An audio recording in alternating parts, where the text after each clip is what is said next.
Praise the Lord. எல்லாரும் சந்தோஷமாக இருக்கிறீங்களா? கர்த்தர் நமக்கு கொடுத்த இந்த புதிய நாளுக்காக கர்த்தரை ஸ்தோத்திரிக்கிறேன். இந்த காலை நற்செய்திக்கு உங்களை வரவேற்கிறேன்.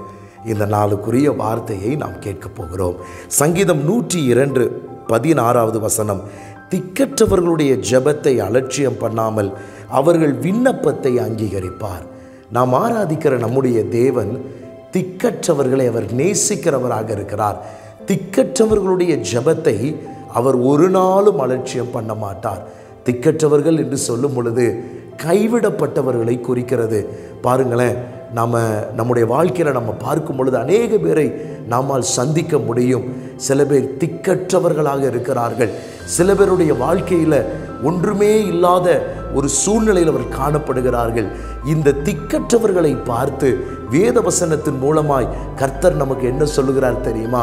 திக்கற்றவர்களுடைய ஜெபத்தை நான் அலட்சியம் பண்ண மாட்டேன். இந்த வார்த்தை கேட்டுக்கொண்டிருக்கிற அருமையான தேவ பிள்ளைகளே, ஒருவேளை நீங்கள் இந்த சூழ்நிலையோடு நீங்கள் இப்பொழுது இருப்பீர்களே, ஆனால் உங்கள் ஜெபத்தை தேவன் ஒரு நாளும் அலட்சியம் பண்ண மாட்டார். ஆனால் இந்த உலகத்தில் பார்க்கும் பொழுது நல்ல பணம் படைத்தவர்களை ஒரு கூட்டம் அங்கீகரிக்கிறது, ஆனால் திக்கற்றவர்களை நிறைய பேர் அங்கீகரிப்பதில்லை.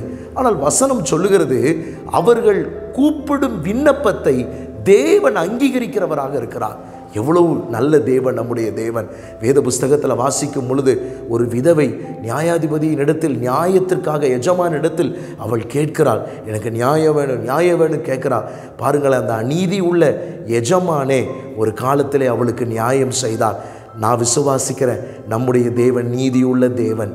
திக்கற்றவர்களுடைய ஜெபத்தை அவர் அலட்சியம் பண்ணாமல் சீக்கிரத்தில் உங்களுக்கு நியாயம் செய்வார். உங்களுக்கு வேண்டிய காரியத்தை உங்களுக்கு தருவார். உங்கள் ஜெபத்தை அங்கீகரிக்கிறவர் உங்களோடு கூட இருக்கிறார். கலங்காதீங்க, திகையாதீங்க.